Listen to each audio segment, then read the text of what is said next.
এই মালদা জেলা বৈষ্ণব জগতের একটি শ্রদ্ধেয় জেলা। যারা মালদা জেলার ইতিহাস জানেন তারা সবাই জানেন যে মালদা জেলা এমন একটি ঘটনা ঘটেছিল যার জন্য বৈষ্ণব ইতিহাসে মালদা জেলার নাম একদম স্বর্ণাক্ষরে লেখা রয়েছে। কি সেই ইতিহাস? না সারা বাংলার প্রধানমন্ত্রী আর সারা বাংলার অর্থমন্ত্রী এবং তাদের এক ভাই বাংলার সেই যুগের সচিব মহাশয়, এই তিনজন একসঙ্গে শরণাপন্ন হয়েছিলেন চৈতন্য মহাপ্রভুর চরণে। তাই মালদা জেলার নাম সারা বৈষ্ণব ইতিহাসে উজ্জ্বল হয়ে রয়েছে। আমি এক্ষুনি যে সংস্কৃত শ্লোকটা বললাম, এই শ্লোকটা তাদেরই মধ্যে একজনের লেখা। যারা মালদায় বাস করতেন তখন, এখন না হয় মালদা আর 5টা জেলার মতন সাধারণ জেলা, হুগলি জেলা, হাওড়া জেলা, মেদিনীপুর জেলা যেমন সাধারণ জেলা। যে জেলার মধ্যে রাজধানী নেই আমি সেইটাকে সাধারণ জেলা বলছি। রাজধানীর তো একটা আলাদা ব্যস্ততা। রাজধানীর যেমন কলকাতা এখন রাজধানী পশ্চিমবঙ্গের, রাজধানীর একটা ব্যস্ততা আলাদা, রাজধানীর একটা সম্মান আলাদা। বর্তমানে বাংলার দুটো রাজধানী, একটা হচ্ছে কলকাতা আর একটা হচ্ছে ঢাকা। ঢাকা হচ্ছে পূর্ব বাংলার রাজধানী আর কলকাতা হচ্ছে বর্তমানে পশ্চিমবঙ্গের রাজধানী। কিন্তু যে যুগের কবিতা আমি বললাম, সেই যুগে গোটা বাংলাটা একটাই রাজ্য এবং তার রাজধানী হচ্ছে মালদা। এখন মালদার মানুষ ভাবতেই পারবে না যে এত বড় সম্মান তাদের কপালে একটা সময়ে ছিল, যে গোটা বাংলার মানুষকে এখানে আসতেই হতো, আর কিছু না হোক বিচারের জন্য আসতে হতো। যেমন কোনো কোর্টে কেস হলে লোকে কলকাতা হাইকোর্টে দৌড়ায়, তখন কি মালদা কোর্টে দৌড়বে? বড় কেস হলে কলকাতা হাইকোর্টে যেতে হবে, আরো বড় কেস হলে দিল্লিতে সুপ্রিম কোর্টে যেতে হবে। ঠিক তেমনি মহাপ্রভুর যুগে কোনো কেস কামারি হলে এই মালদায় সবাইকে ছুটে আসতে হতো, কারণ মালদা হচ্ছে রাজধানী। যে সময় চৈতন্যদেব জন্মগ্রহণ করেছেন তখন মালদা হচ্ছে বাংলার রাজধানী। তখন ঢাকাও খুব একটা গুরুত্বপূর্ণ ব্যাপার নয় আর কলকাতাও খুব একটা গুরুত্বপূর্ণ ব্যাপার নয়। কলকাতা তখন 3টে গ্রাম, কলকাতা, সুতানুটি আর গোবিন্দপুর, অতি সাধারণ গ্রাম। কিন্তু এখন রাজধানী হচ্ছে কলকাতা আর ঢাকা। মালদা এখন সাধারণ একটা জেলা যা আমের জন্য বিখ্যাত হয়ে আছে। কিন্তু মহাপ্রভুর যুগে এই মালদা জেলা রাজধানী বলে বিখ্যাত ছিল। সেই সময় মহাপ্রভুর কাছে এসে শরণাপন্ন হলেন। মহাপ্রভু যখন এলেন মালদায়, রাজধানীতে কেন এলেন?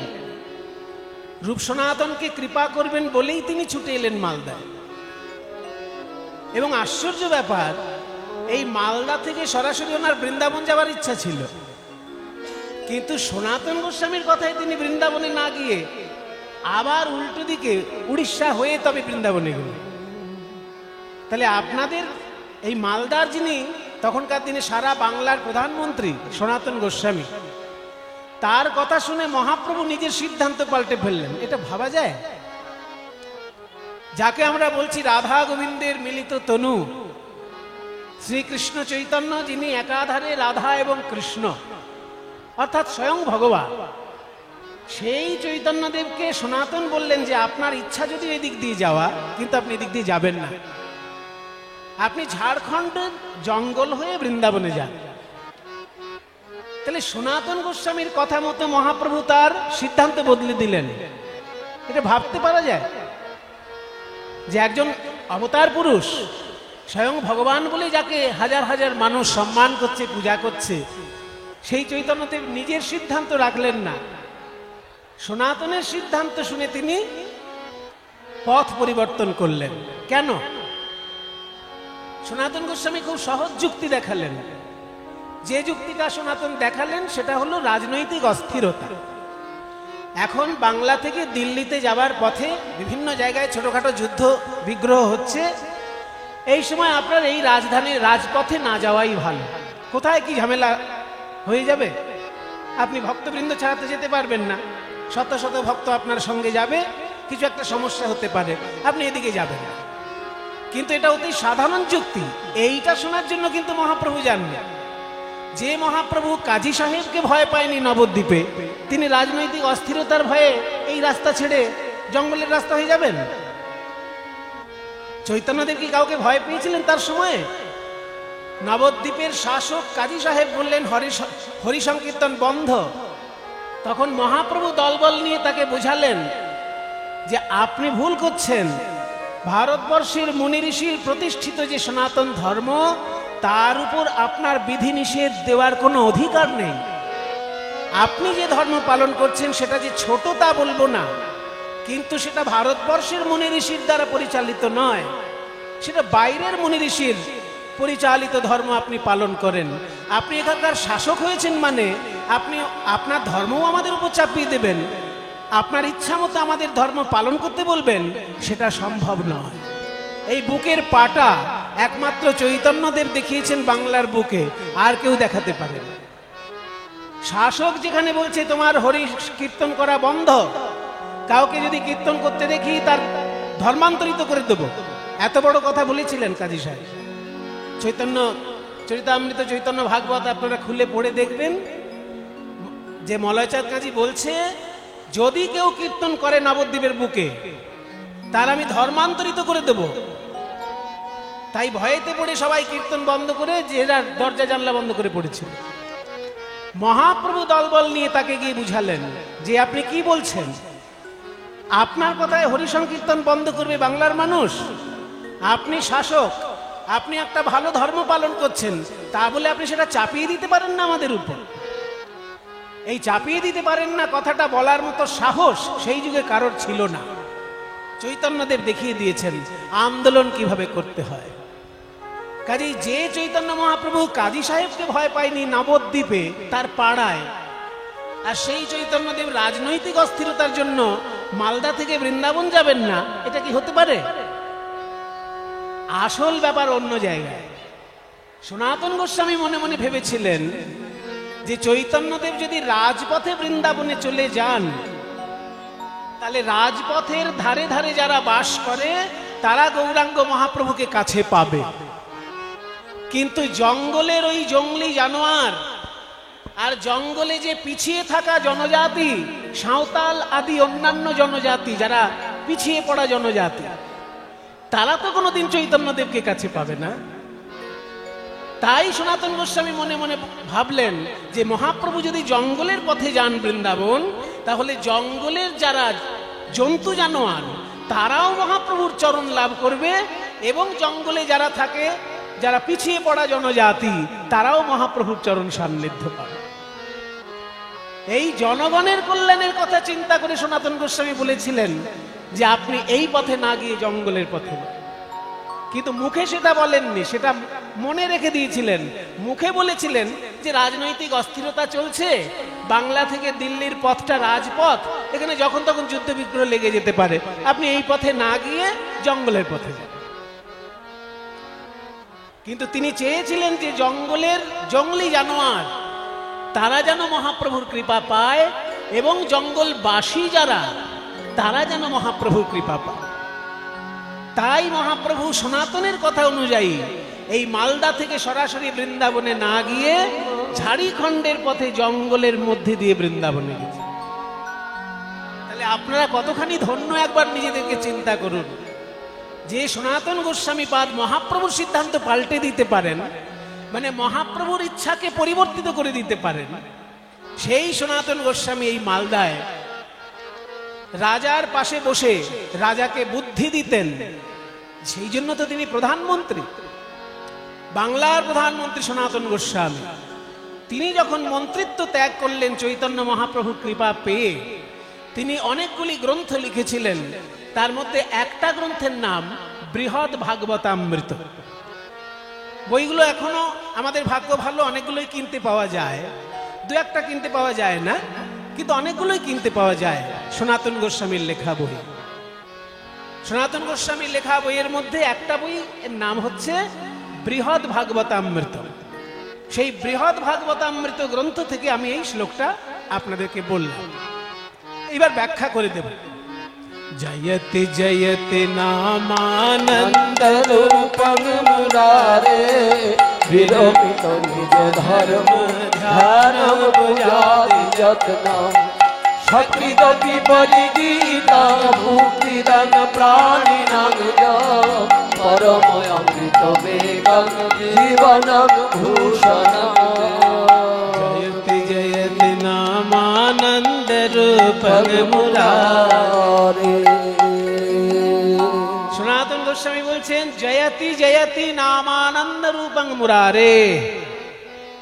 মুরারির নামানন্দ রূপের জয় হোক, জয় হোক।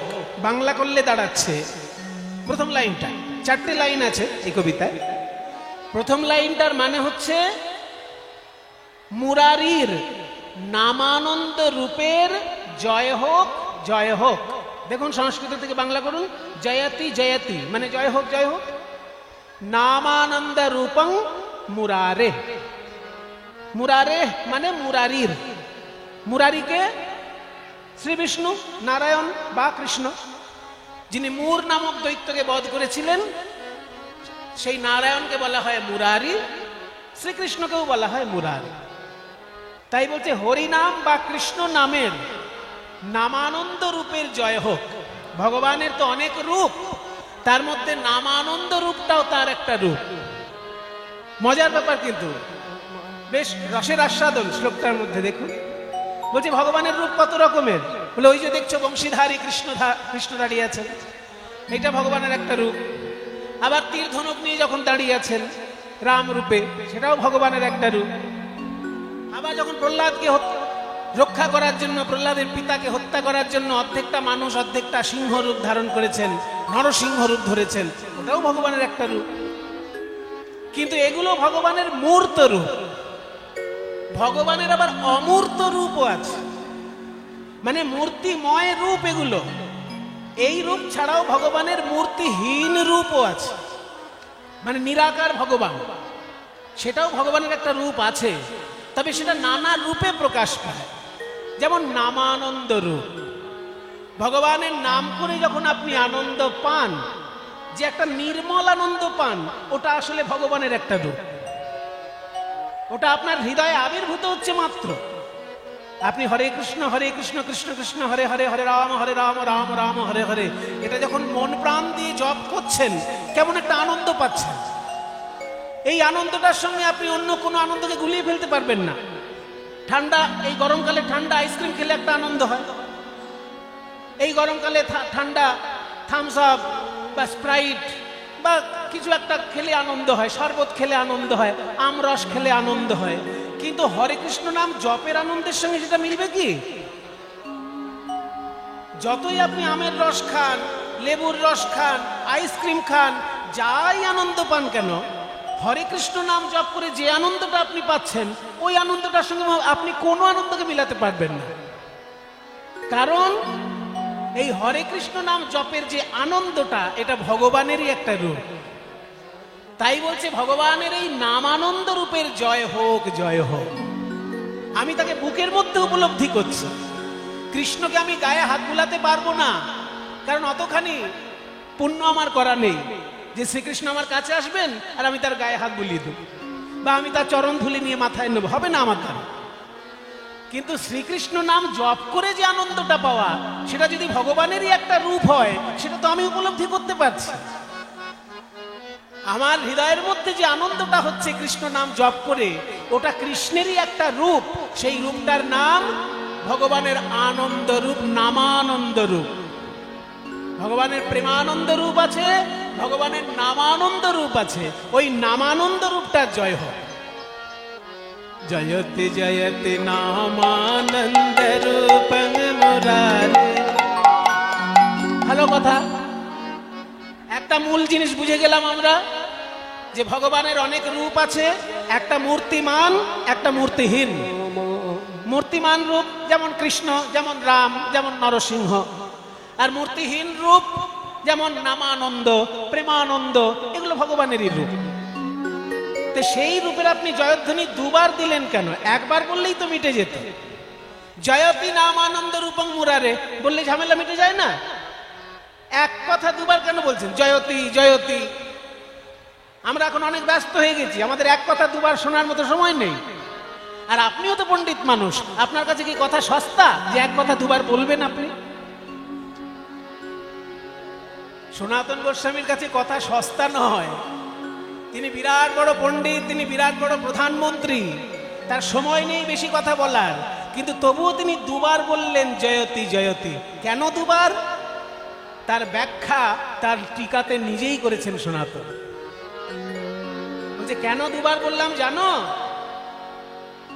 একটা কারণ হচ্ছে ভগবান কৃপাময়, সেই জন্য তার নামানন্দের একটা জয়ধ্বনি হওয়া উচিত। কিন্তু আর একটা কারণ হচ্ছে যে ভগবানের নাম ভগবানের থেকেও বেশি কৃপাময়, এই জন্য তার আর একবার জয়ধ্বনি দিলেন। বলে এইটা একটু বেশি বাড়াবাড়ি হয়ে গেল, এগুলো বৈষ্ণবদের খুব বাড়াবাড়ি। বলে ভগবানের নাম নাকি ভগবানের থেকেও কৃপাময়। হ্যাঁ, এটা হয় কখনো? বলে হয় কিনা তুমি নিজে বিচার করো। ভগবান গীতায় অর্জুনকে একটি কথা বলেছেন, অর্জুন তুমি যদি বিশ্বরূপ দেখতে চাও, একাদশ অধ্যায় দেখুন গীতায়। গীতায় একাদশ অধ্যায় আছে না, যে হে কৃষ্ণ তোমার বিশ্বরূপটা কেমন আমি একটু দেখতে চাই। তখন কৃষ্ণ কি বললেন অর্জুনকে, যে নাতুমাং শক্যসে দ্রষ্টু মানে নৈব সচক্ষুষা দিব্যাং দদামি তে চক্ষু পশ্যমে যোগমৈশ্বরম। বলছে তুমি তোমার এই চামড়ার চোখ দিয়ে আমাকে দেখতে পাবে না, তোমার এই শারীরিক চোখ দিয়ে আমাকে দেখতে পাবে না, আমি তোমাকে দিব্য চক্ষু দেব, তবে তুমি আমার দিব্য রূপ দেখতে পাবে। এই জায়গাটা ধরছেন সনাতন, যে কৃষ্ণের অন্তরঙ্গ বন্ধু অর্জুন, এ তো রামশ্যাম যদুমধু নয়, অর্জুন হচ্ছে কৃষ্ণের অন্তরঙ্গ বন্ধু, নাহলে তার গাড়ির ড্রাইভার হবে কেন?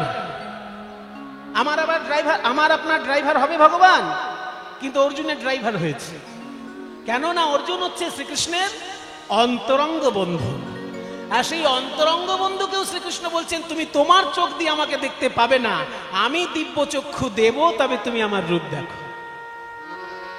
এইখানেই সনাতন ধরলেন যে স্বয়ং শ্রীকৃষ্ণকে দেখছে তার অন্তরঙ্গ বন্ধু অর্জুন, সেখানেও দিব্য চক্ষুর প্রয়োজন হচ্ছে। কিন্তু শ্রীকৃষ্ণের নাম আর শ্রীকৃষ্ণ একই। আমি যখন কৃষ্ণ নাম উচ্চারণ করছি, আমার কিন্তু দিব্য জিহ্বার প্রয়োজন হচ্ছে না। কৃষ্ণকে দেখতে গেলে দিব্য চক্ষু চাই, কিন্তু কৃষ্ণ নাম বলতে গেলে দিব্য জিহ্বার প্রয়োজন হচ্ছে না।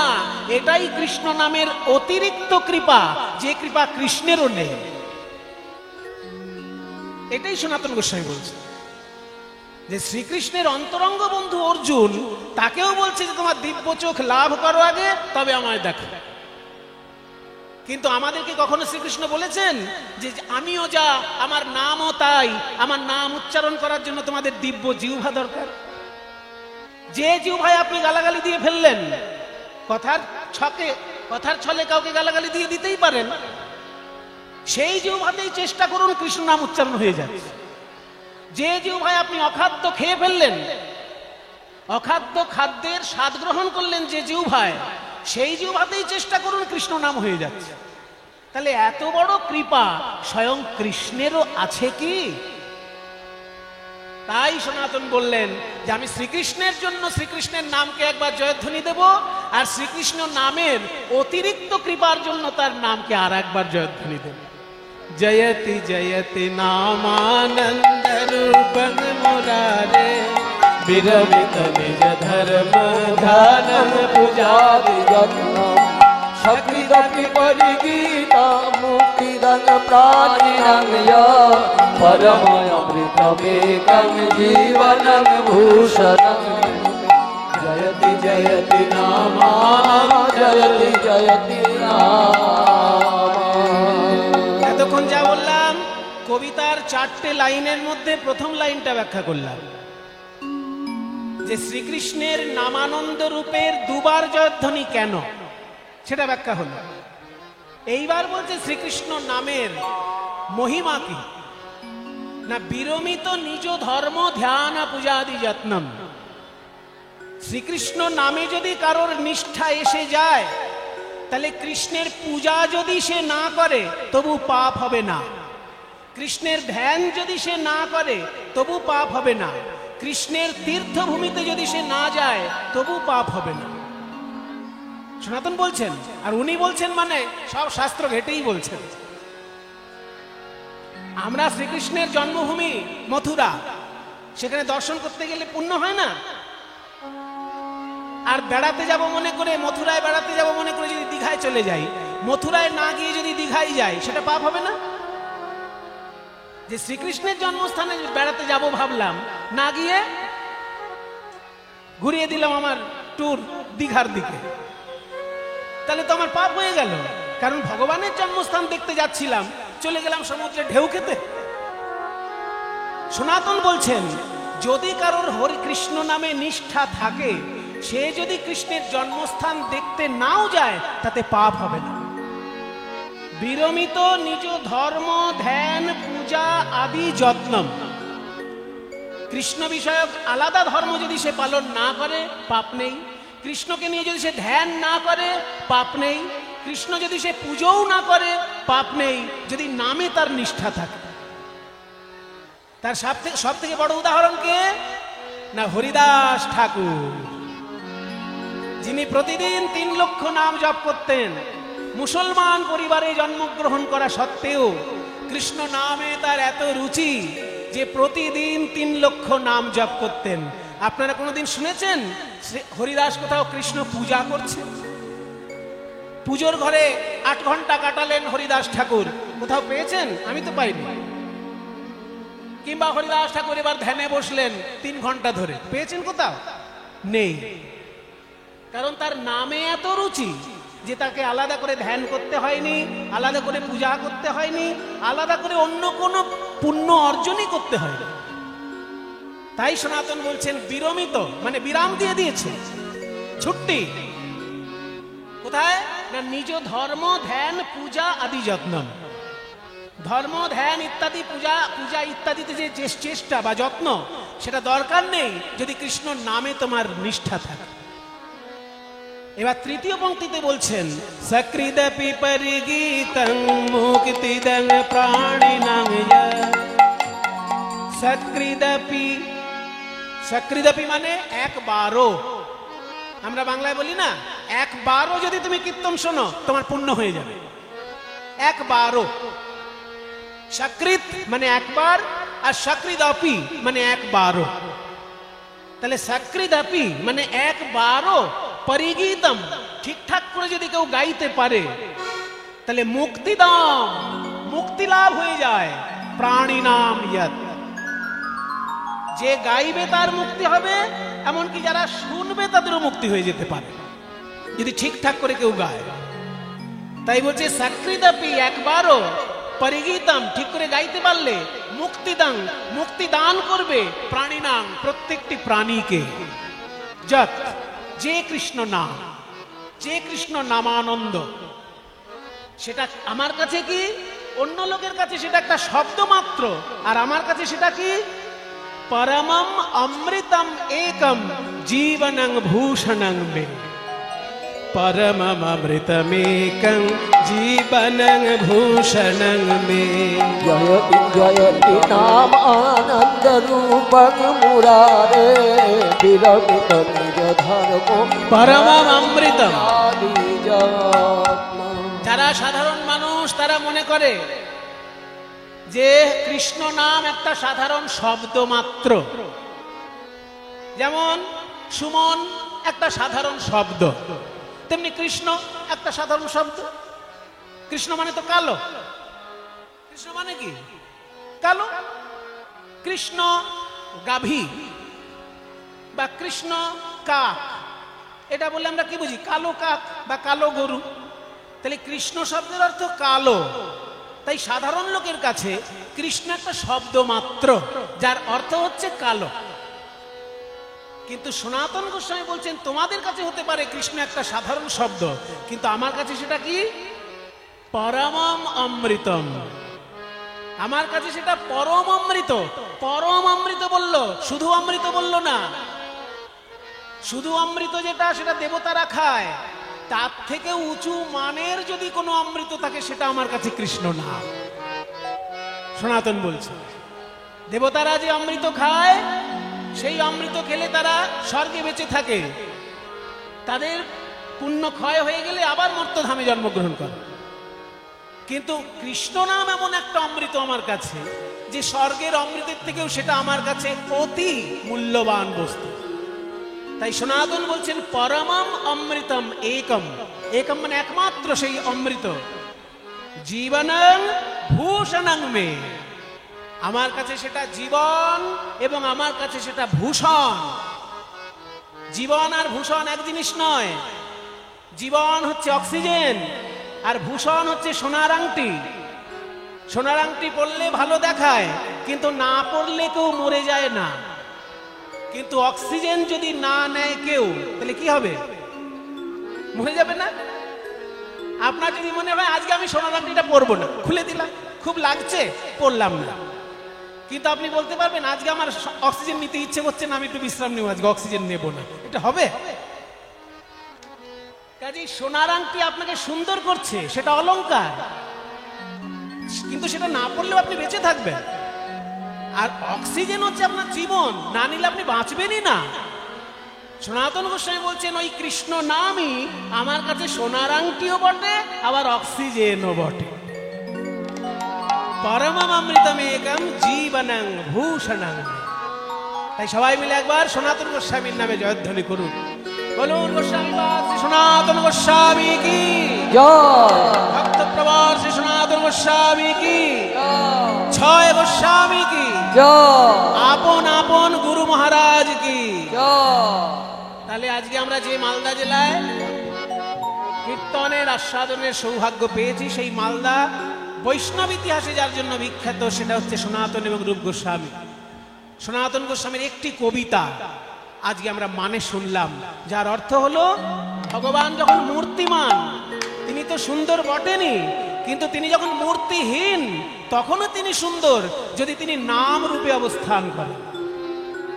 তার সেই নাম রূপ হচ্ছে আমার কাছে জীবন স্বরূপ, আমার কাছে ভূষণ স্বরূপ। আর ওই নামে যদি কারোর নিষ্ঠা হয়, সে অন্য ধর্ম পালন না করলেও চলবে। তাই চৈতন্য মহাপ্রভু আজকে ভাবছেন যে হরি সংকীর্তনে আমি গঙ্গার এপার ওপার দুই পার ভাসিয়ে দেব। গৌরীদাস, একটা বিরাট বড় নৌকা নিয়ে এসো, নৌকার উপরে আমি কীর্তনের দল নিয়ে উঠবো, আর এত সুন্দর কীর্তন তোমরা গাইবে যে শুনলেই যেন মানুষের পাপ দূর হয়ে যায়। গাইলে তো জীবন ধন্য হবেই, কিন্তু শুনলেই যেন মানুষের পাপ দূর হয়ে যায়, এমন ভাবে হরিনাম করবে।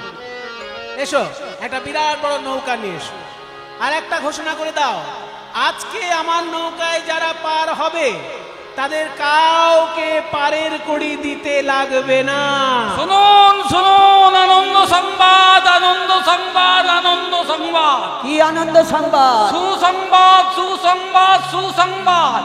আজকের এই গঙ্গা তীরে খায়া ঘাটে যারা ওপারে যাবেন বা এপারে আসবেন, বাহ। তাদের পারের কড়ি লাগবে না। পারের কড়ি লাগবে না তো আমরা সবাই যাব, সবাই উঠে পড়বো। ঢেরা পিটিয়ে দিয়েছে। আগেকার দিনে এটাকে বলে ঢেরা পেটানো। এখন যেমন নিউজ পেপারে নিউজ দেয়, তখন তো নিউজ পেপারের ব্যাপারটা ছিল না, একটা লোক রাখা থাকতো, সে এরকম ড্রাম পিটিয়ে পিটিয়ে পাড়ায় পাড়ায় বলে বেড়াতো আজকের খবরটা কি। এটাকে বলে ঢেরা পেটানো। তা ঢেরা পিটিয়ে দিয়েছে, যারা মহাপ্রভুর নৌকায় পার হবে তাদের পয়সা লাগবে না।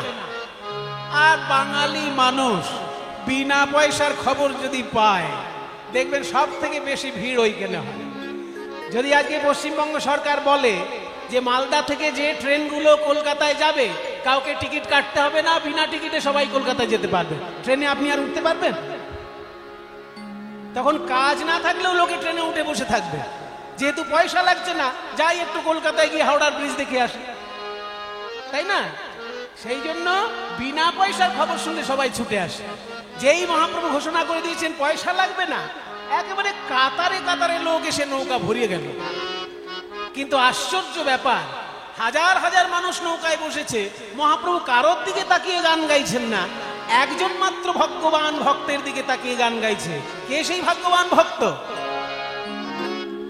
এই হাজার হাজার লোক, কিন্তু গান গাইছেন মহাপ্রভু একজন মাত্র ভক্তের দিকে তাকিয়ে। কে সে ভাগ্যবান?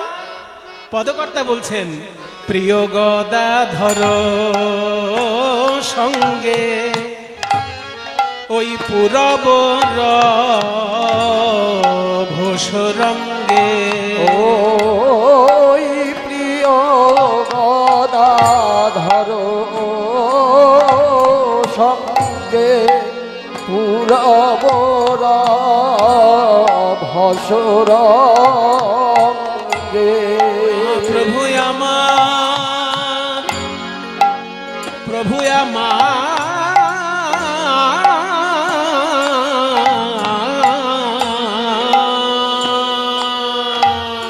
ওই প্রিয় গদাধর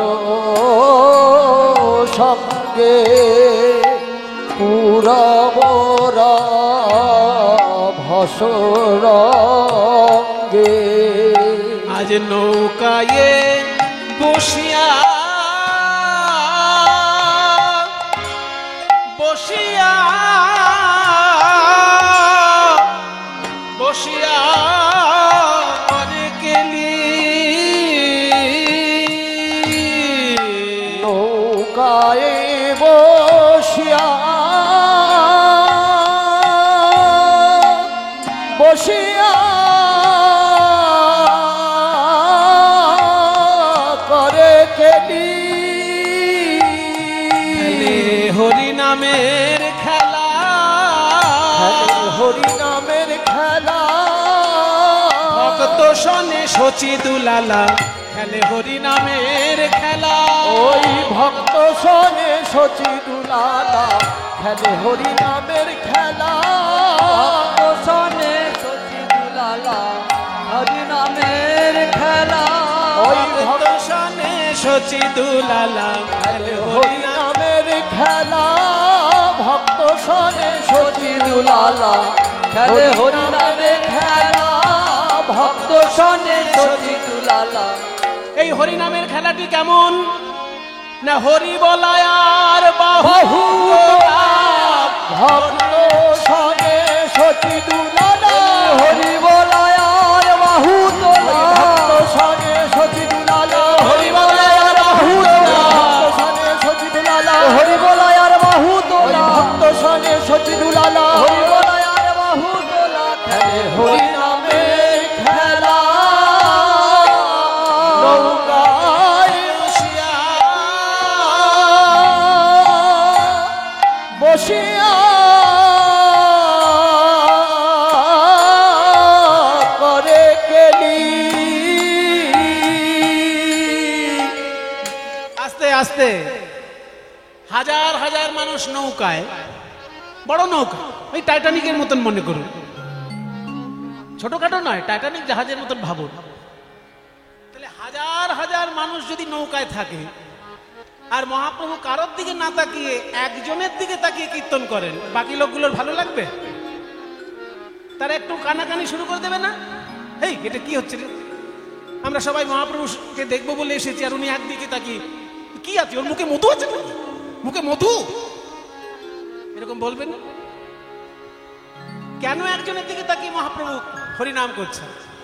ওই একজনটি কে? ওই একজনটি হচ্ছেন গদাধর। গদাধর পূর্বজন্মে স্বয়ং রাধারানী।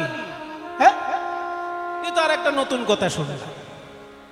আমরা তো জানতাম রাধা কৃষ্ণের মিলিত তনু গৌরাঙ্গ মহাপ্রভু, তার এক রাধা করতে গেল,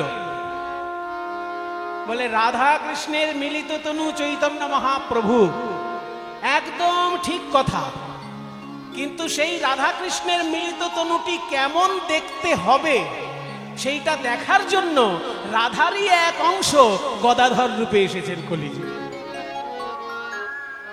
তাই বৃন্দাবনে যেমন রাধারানীর দিকে আর চোখে তাকিয়ে কৃষ্ণ নৌকা বেয়েছিলেন, আজকে সেই রাধাই যেহেতু গদাধর আর কৃষ্ণ যেহেতু মহাপ্রভু, তাই আর চোখে গদাধরের দিকে তাকিয়ে মহাপ্রভু হরিনামের নৌকা বাইছে। কিন্তু এমন সময় উঠলো ঝোড়ো হাওয়া, ঝোড়ো হাওয়া, কাল বৈশাখী ঝড়, ডুবু ডুবু করে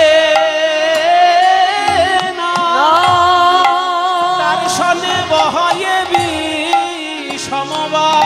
ও ডুবু ডুবু করে না বহয়ে বিষমবাণ। একই শোভারে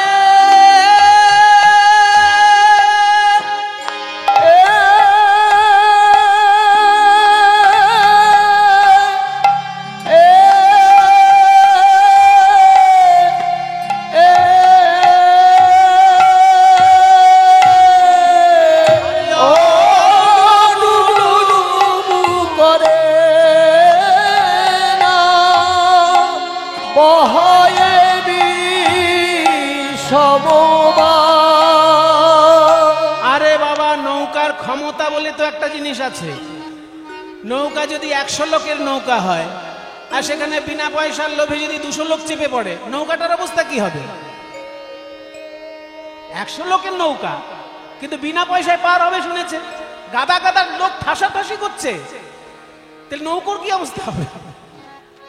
ডুবু ডুবু করে না। আর সেই সময় উঠল আবার বৈশাখী ঝড়, বহয়ে বিষমবাণ।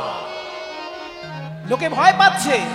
মহাপ্রভুর উদ্বেগ হবার কথা যে এতগুলো লোকের প্রাণ নিয়ে টানাটানি না হয়, কিন্তু মহাপ্রভুর উদ্বেগ কোথায়? দেখি হাসে গোরা বনমালী, দেখি হাসে, দেখি হাসে গোরা বনমালী।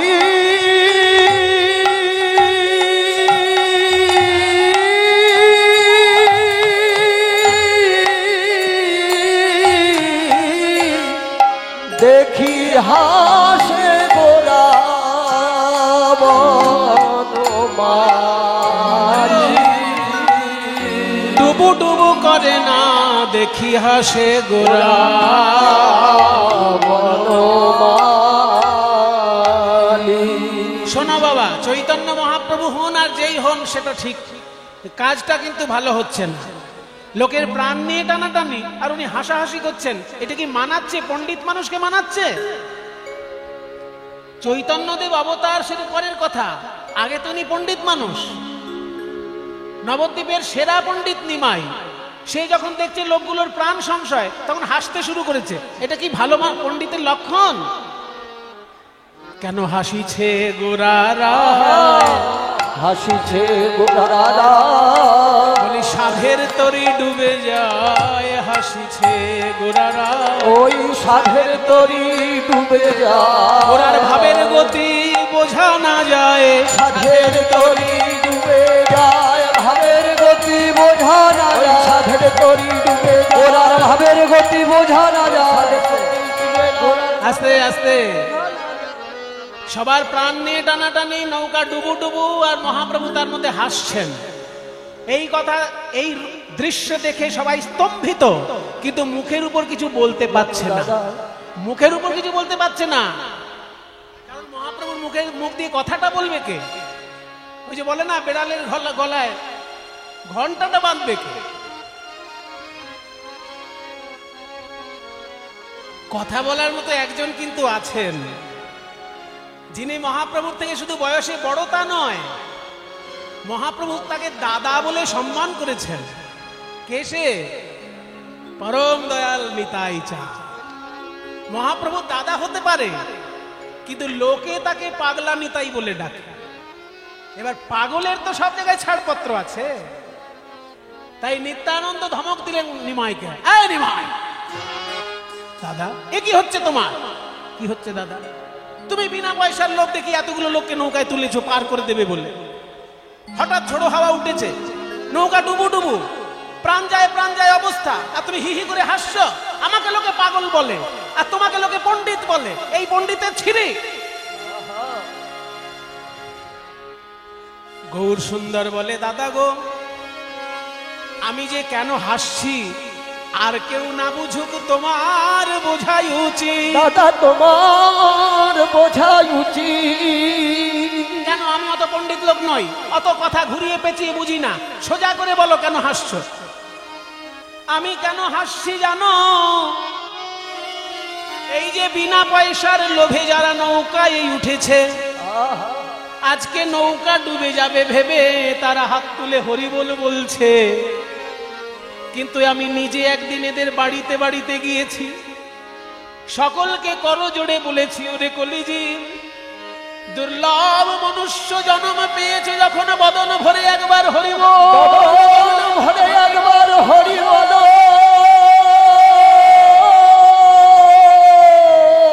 ভাগবতের সপ্তম স্কন্ধে প্রহ্লাদ কি বলেছে জানো? বলেছে, কৌমারে আচরেত প্রাজ্ঞ ধর্মান ভাগবতানিহ দুর্লভং মানুষং জন্ম তদপি অধ্রুবম অর্থদম। যেহেতু এই মনুষ্য জন্ম দুর্লভ কিন্তু পরমার্থ সাধক, তাই বাল্যকাল থেকেই হরিনাম বলা উচিত। তোমরা বাল্যকাল থেকে বলো নাই, তাতে দুঃখ নাই, এখনো তো সময় আছে ভাই, বদন ভরে হরি বলো। আমি সকলের কাছে করজোড়ে বিনয় করে বলেছি, হরি বলো, হরি বলো, হরি বলো। কিন্তু সেদিনকে আমার শাস্ত্র যুক্তি শুনেও কেউ হরি বলে নাই। আজকে বিনা পয়সার লোভে তারাই যখন নৌকায় এসেছে, নৌকা ডুবে যাবে ভেবে প্রাণের ভয়ে তখন হরি বল বলছে। আমার তাই হাসি পেয়েছে, আমার তাই হাসি পেয়েছে। এরা প্রাণের ভয়ে হরি বলছে, তাই হাসি পেয়েছে।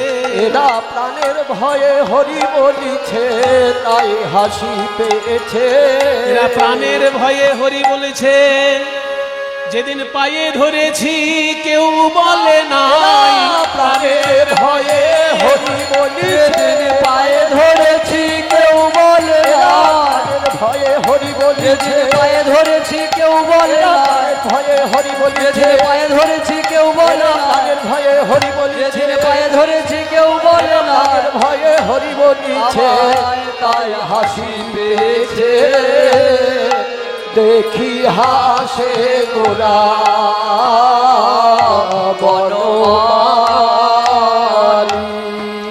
তাহলে নৌকায় যারা উঠেছে আগে জীবনে হরিবল বলেনি মশাই, কিন্তু যেই দেখছে নৌকায় জল উঠে আসছে তখন ভাবছে যদি একবার হরি বললে প্রাণটা বেঁচে যায়।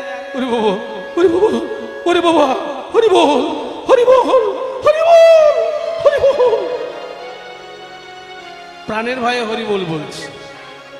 গৌর সুন্দর বলছে, আমার তাই হাসি পেয়েছে। দূর থেকে যারা দেখছে তাদের অবস্থাটা কি? মনে করুন আপনাদের চোখের সামনে যদি একটা নৌকা ডুবি ঘটনা ঘটে, আপনারা কি করবেন? নদীর পাড়ে দাঁড়িয়ে কেউ তো মজা দেখবেন না। যারা ভালো সাঁতার জানে তারা তাড়াতাড়ি নেমে পড়বে, দু চারজনকে যদি টেনে বাঁচাতে পারে। আর যারা সাঁতার জানে না তারা নদীর ধারে দাঁড়িয়েই হাত তুলে ভগবানকে ডাকবে, হে ঠাকুর তুমি ওদেরকে রক্ষা করো, ওদেরকে রক্ষা করো। তাই মহাপ্রভুর নৌকা ডুবে যাচ্ছে মনে করে গঙ্গার দুই পারে কাতারে কাতারে মানুষ দাঁড়িয়েছে, তারাও হাত তুলে হরি বল বলছে যাতে মানুষগুলো বেঁচে যায়। ঘন ঘন হরি বলে কেহ করে উত্তরণ, ঘন ঘন হরি বল কেউ করে উত্তরণ। হরি বল, হরি বল, হরি বল। ঘন ঘন হরি বল কেহ করে উত্তরণ। কুলে নদী আর লোক দেখে, দুকুলে নদী আর লোক দেখে। দুকুলে নদী আর লোক দেখে। এবার যারা দেখছে তাদের মধ্যে আবার কেউ কেউ আছে মহাপ্রভুকে ভালোবেসে ফেলেছে। যারা মহাপ্রভুকে ভালোবাসতো তারা শুধু যে পুরুষ মানুষ তা নয়, যারা নবদ্বীপের রমণীকুল তারাও তো ভালোবাসতো, মুখে কোনোদিন বলতে পারতো না, নিজেদের মধ্যে আলোচনা করত। তাদের মধ্যে কয়েকজন বলছে, ওই দেখ, ওই দেখ কি সুন্দর মানিয়েছে আমাদের নিমাইকে। ও পণ্ডিত মানুষ, সংস্কৃত শ্লোক ব্যাখ্যা করে ছাত্রদের কাছে, শুনতে ভালো লাগে, কিন্তু এত সুন্দর নৌকাও চালাতে পারে।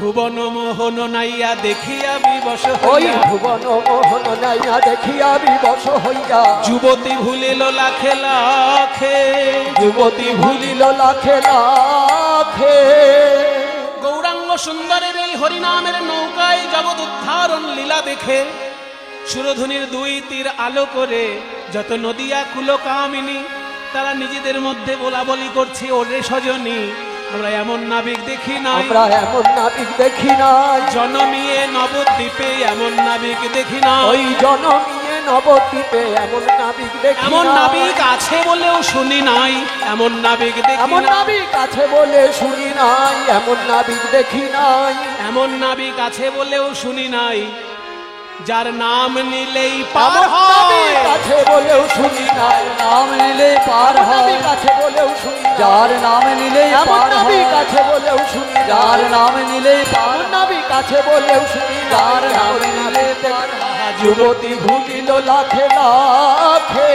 জগজন কোন নাবিক যদি কাউকে পার করে তবে সে পার হয়, কিন্তু এমন নাবিক জীবনে দেখিও নি আর শুনিও নি যার নাম মুখে বললেই ভবনদী পার হওয়া যায়।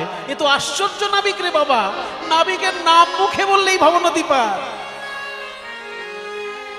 তাই জগজনচিত চোর তিনি শুধু নাবিক রূপে দেখা দিচ্ছেন তা নয়, এই যে জগজনচিত চোর গৌর সুন্দরম, জগজনচিত চোর গৌর সুন্দরম, যা করে তাহাই পরতে জগজনচিত চোর গৌর সুন্দরম, যা করে তাহাই পরতে যা করে তাহাই পরতেখো। পরতেখো মানে প্রত্যক্ষ। এমন নয় যে গল্পটা বলছে এটা শুধু 500 বছর আগে, ওই একই ভাবে চৈতন্যদেব এখনো আমাদেরকে ভবনদী পার করছে। সে লীলায় আজও তো ঘটে ভাই, লীলা আজও তো ঘটে ভাই, লীলা করে নদের নিমাই আজও তো ঘটে ভাই, লীলা নদের নিমাই আজও তো ঘটে ভাই, যে লীলা করে নদের নিমাই আজও তো ঘটে যে ভাই, লীলা করে নদের নিমাই আজও তো ঘটে ভাই, অদ্যাপি হো সেই লীলা করে গোরারায়, কোন কোন ভাগ্যবানে দেখিবারে পায় আজও তো ঘটে ভাই, লীলা আজও তো ঘটে ভাই, ভাগ্যবানে দেখতে পায় আজও তো ঘটে ভাই, ওই ভাগ্যবানে দেখতে পায় আজও তো ঘটে ভাই, যা করে তাহাই পরতে যা করে তাহাই পরতে এত সুন্দর পদটি যিনি রচনা করেছেন তার নাম রামানন্দ দাস। সবাই মিলে একবার হাত জোড় করুন তার উদ্দেশ্যে। কহে দিন রামানন্দে এহে নয়ানন্দ আর কহে দিন রামানন্দে এহে নয়ানন্দ করে, কহে দিন রামানন্দে এহে নয়ানন্দ আর করে, কহে দিন রামানন্দে এহে নয়ানন্দ কন্দে, কহে দিন রামানন্দে এহে নয়ানন্দ ওই করে, কহে দিন রামানন্দে এহে নয়ানন্দ কন্দে, কহে দিন রামানন্দে এহেন আনন্দ কন্দে। কন্দ মানে মূল, আনন্দের মূল আমার গৌর হরি, কিন্তু সেই লীলারস আস্বাদনে বঞ্চিত রহিনু মই একো। আর কহে দিন রামানন্দে এহে নয়ানন্দ কন্দে, বঞ্চিত রহিন মুই একো, আমি একা, আমি একা, ওগো বঞ্চিত হলাম আমি একা, ওগো বঞ্চিত হলাম আমি একা, আমি বঞ্চিত হলাম, আমি বঞ্চিত হলাম, আমি একাই কেবল বঞ্চিত হলাম, আমি একা কেবল বঞ্চিত হলাম, বঞ্চিত হলাম। এমন করুণা সিন্ধু অবতারে আমি বঞ্চিত হলাম, করুণা সিন্ধু অবতারে, আমি বঞ্চিত হলাম, করুণা সিন্ধু অবতারে, আমি বঞ্চিত হলাম, করুণা সিন্ধু অবতারে, বঞ্চিত হলাম, করুণা সিন্ধু অবতারে, বঞ্চিত হলাম, করুণা সিন্ধু তাহা বঞ্চিত রহিনু আরে বঞ্চিত রহিনু আরে বঞ্চিত রহিন মুইয়া গো, বঞ্চিত রহিন মুইয়া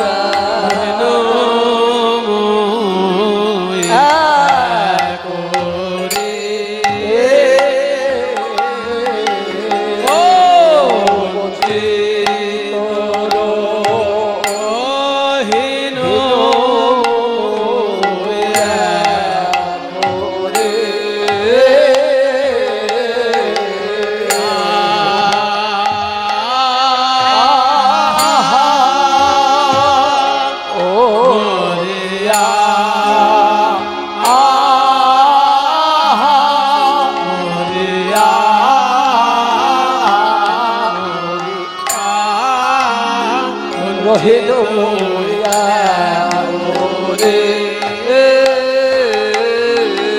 ও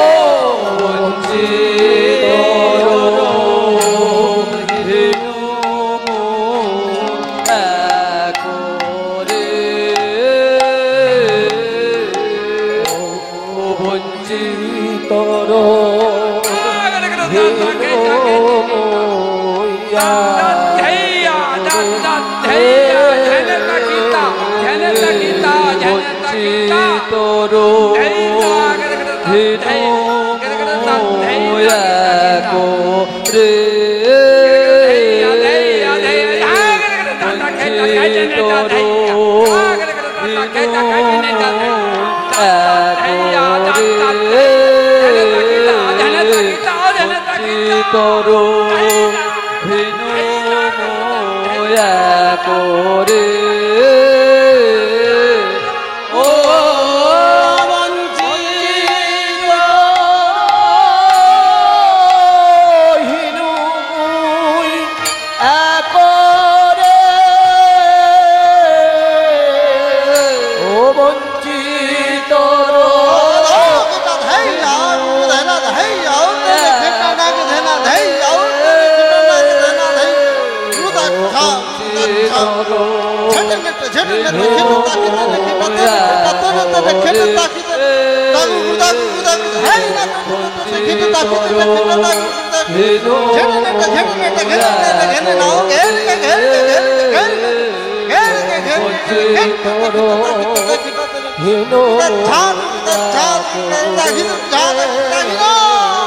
ও বঞ্চিত ও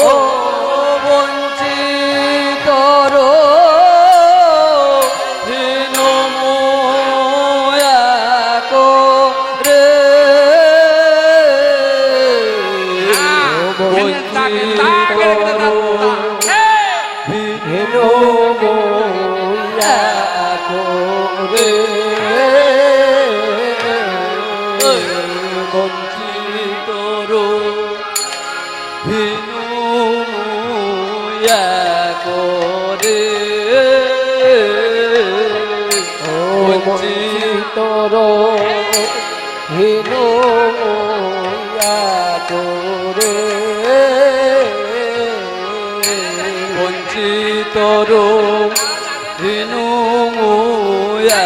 করে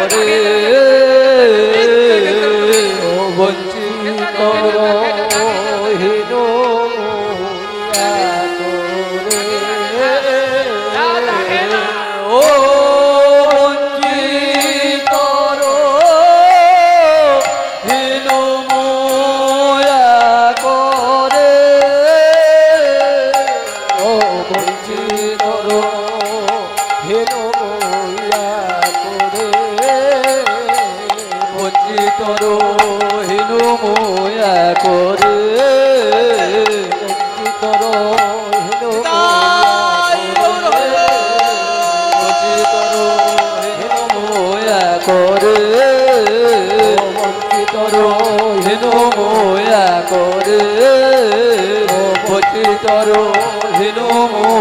করে বঞ্চিত হিনু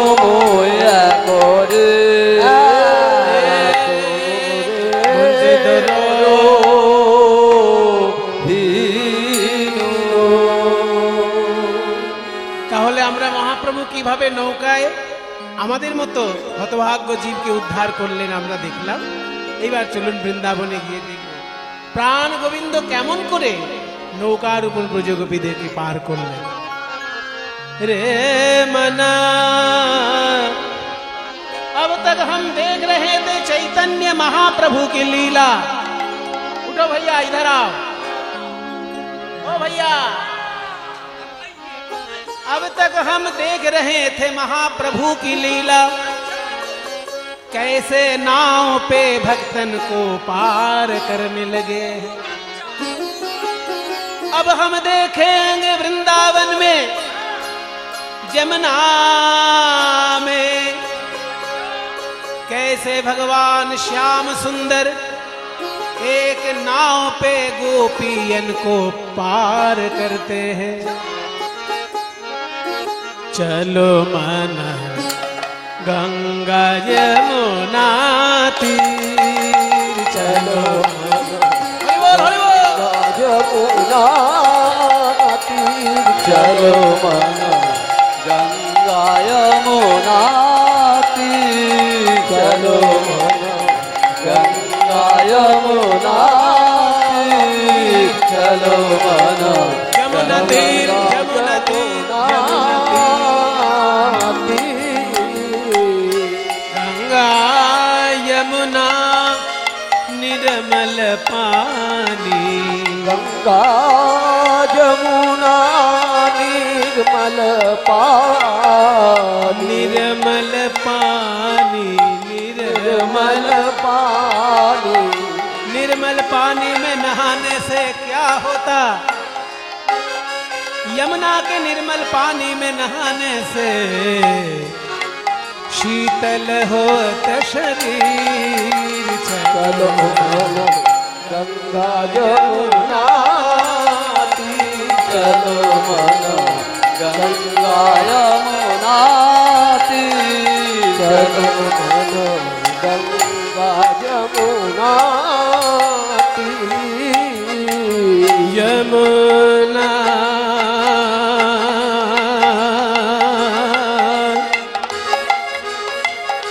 यमुना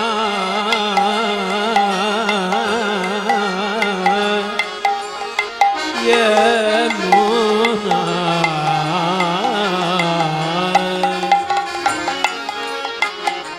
जो भगवान यमुना के किनारे में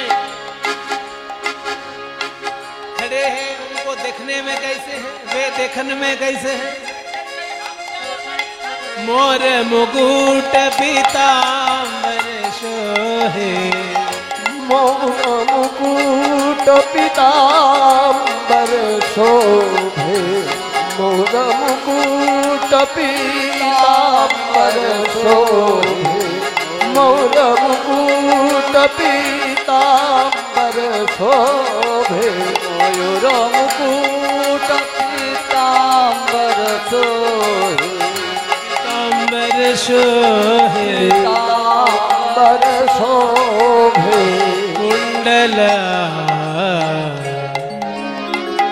कानों में कुंडल झलक रहे हैं कुंडल झलकत हीर चलो गंगा यमुना तीर चलो मन गंगा यमुना तीर चलो मन गंगा यमुना तीर चलो मन गंगा यमुना तीर चलो मन गंगा यमुना तीर এত সুন্দর ভজনটি আমাদেরকে গঙ্গার তীর থেকে যমুনার তীরে নিয়ে যাচ্ছে এত সুন্দর মহাজনী ভজন যার রচনা সেই রাজস্থানের রাজকন্যা মীরাবাই তাকে একবার সবাই আমরা প্রণাম করি মেরা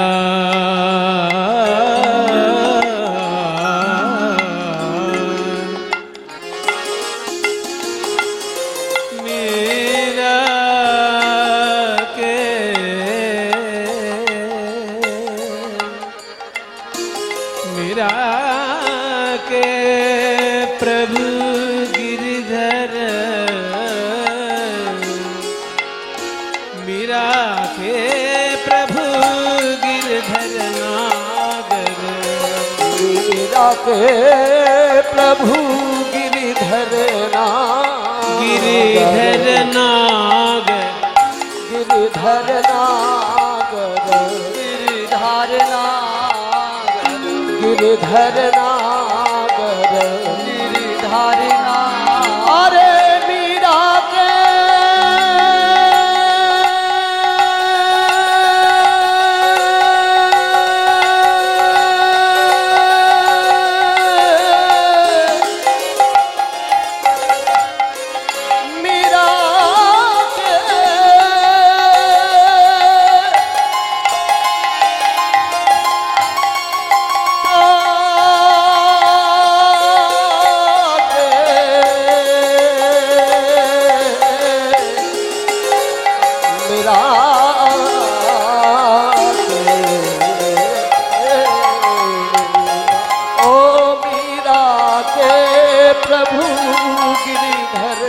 नागन राते प्रभु गिरधर नागन चरण कमल उनके चरण